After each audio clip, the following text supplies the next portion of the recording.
This is the last segment of our program, Talking Points. This is a new program on television, nothing of its kind, in the sense that we're bringing you discussions related to issues that touch our lives here in St Lucia and have, we hope, a balanced view of how these topics are discussed. Basically, we have representatives of a representative, of the St Lucia Labour Party, the United Workers' Party, and One.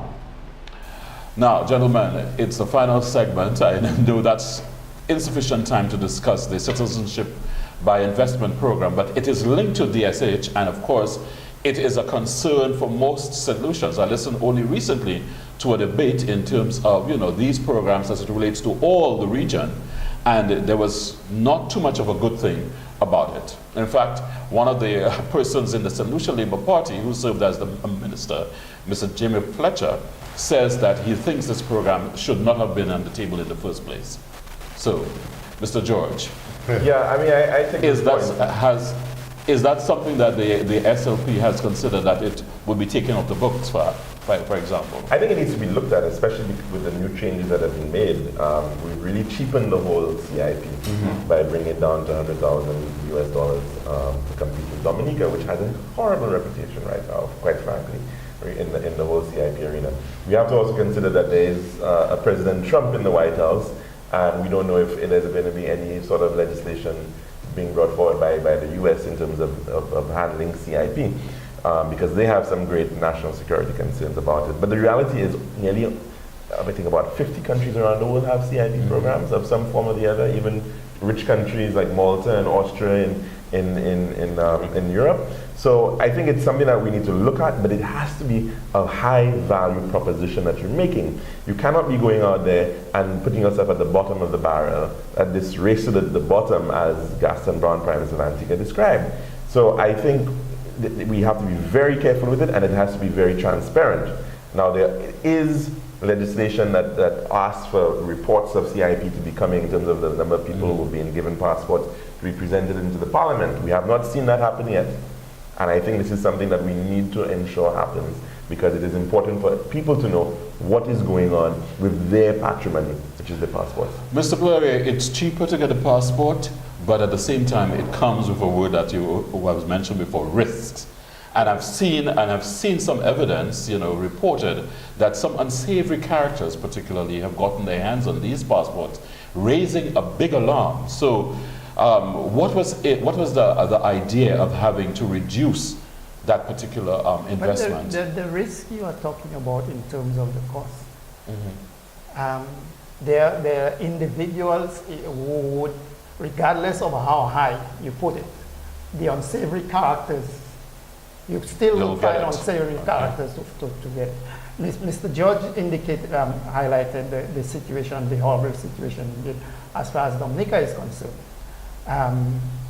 Are you saying that the situation in Dominica is because of the cost of the passports, or was that the controls were not sufficient to ensure that you have the right and you're satisfied that there are controls that are going to prevent us from being in the same situation as Dominica? There are, and the government is looking critically at it, at all to ensure that these, whatever loopholes, and again, you see a lot of the times we do things, but the constant monitoring and ensuring that things are adhered to. Sometimes, in most cases, that is where we fail. We put the systems in place, we put the mechanisms to ensure that these things work properly, but if you don't police them, then you have the issue. But we're focusing a lot on cost.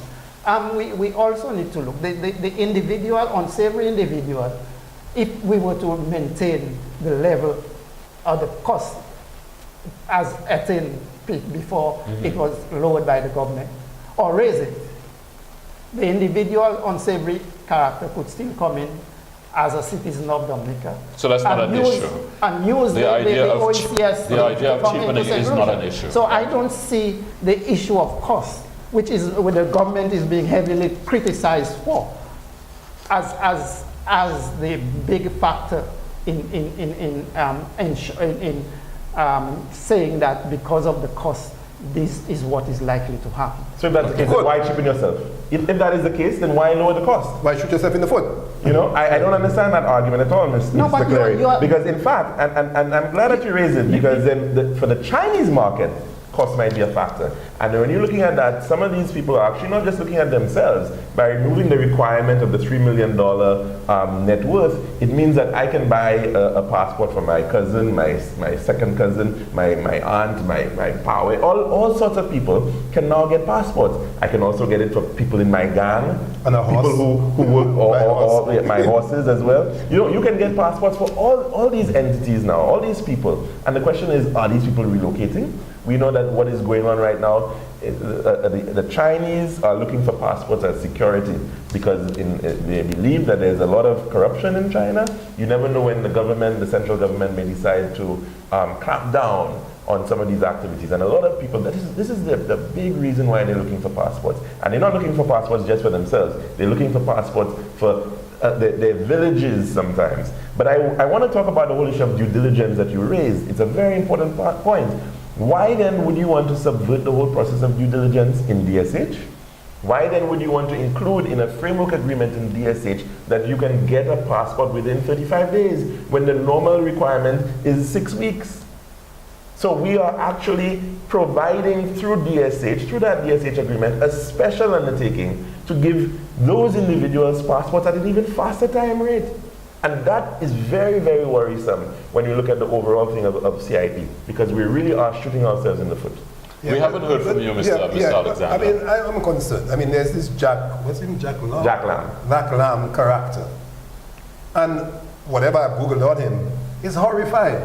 And the Prime Minister of this country comes on national TV and introduces somebody like that as a part of the development team. My God, I mean, I was petrified. I mean, could you imagine? I mean, you know, if Kenny Anthony had done something like that, the whole nation would be in uproar. Okay? But I don't know what is going on. But clearly, I am already disturbed by just having a character like that.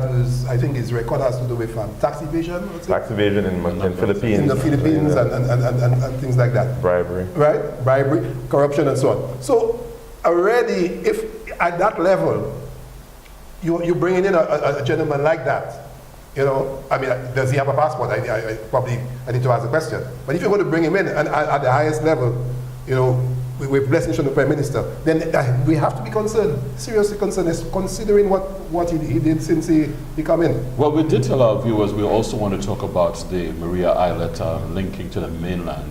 Mr. Clary, you have been in the South for all your life. Yes. It's that mainland connection is going to change everything.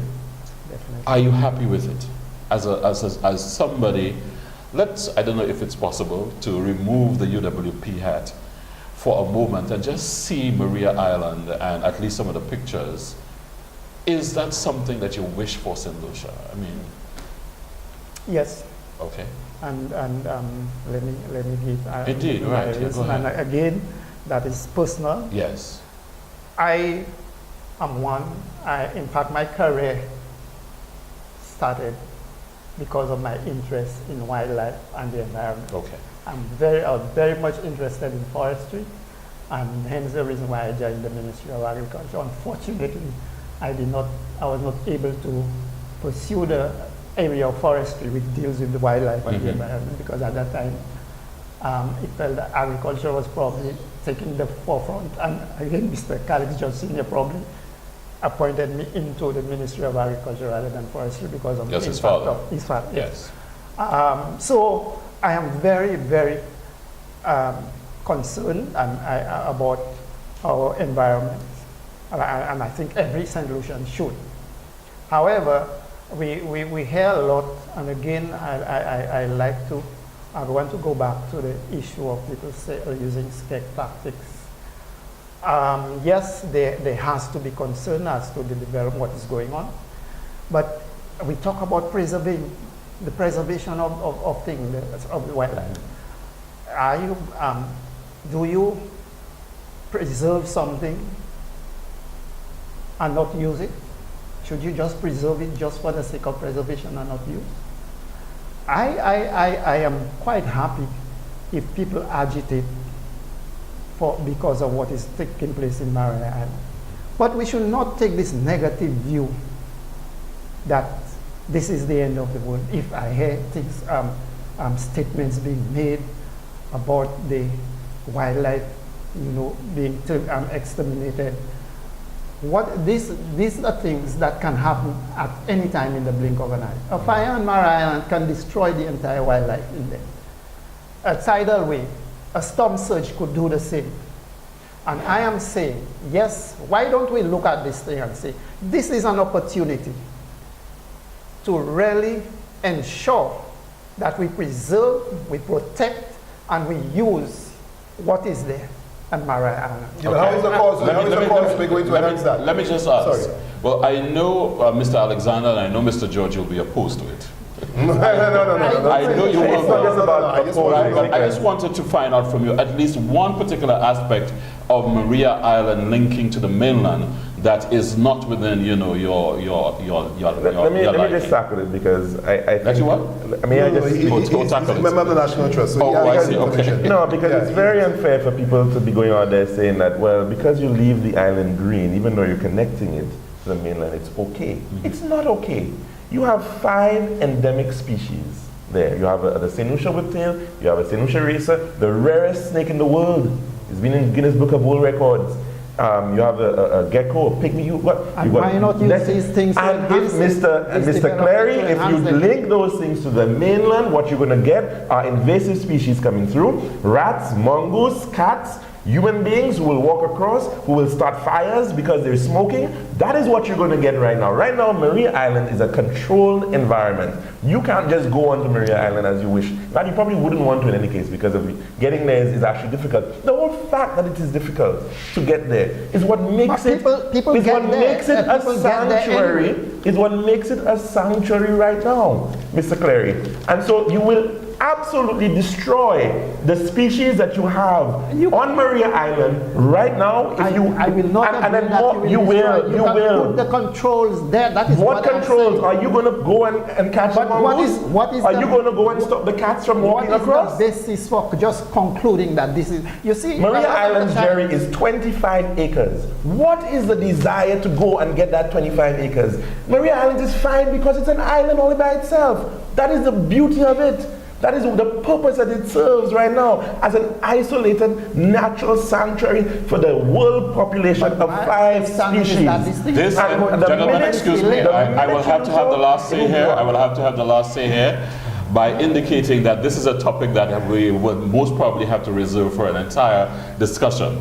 I can see from your passion, you both have your points of view. Mr. Alexander, I'm sorry we didn't have a chance to get your point of view in, but at the same time, it is an issue that has to be threshed out a little more in another program.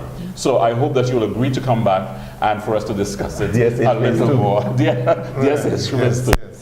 Well, that's our program for this week. Thank you very much for joining us. Remember, this is a new program, and if you have any questions or comments or suggestions, by all means look for the email address at the bottom of your screen that you will send us information as to what you thought of the program, what could make it better, and also what issues in politics that you wish to be discussed on our program. Thank you for joining us, and we'll be back next week with more of Talking Points. I'm Jerry George. Thank you.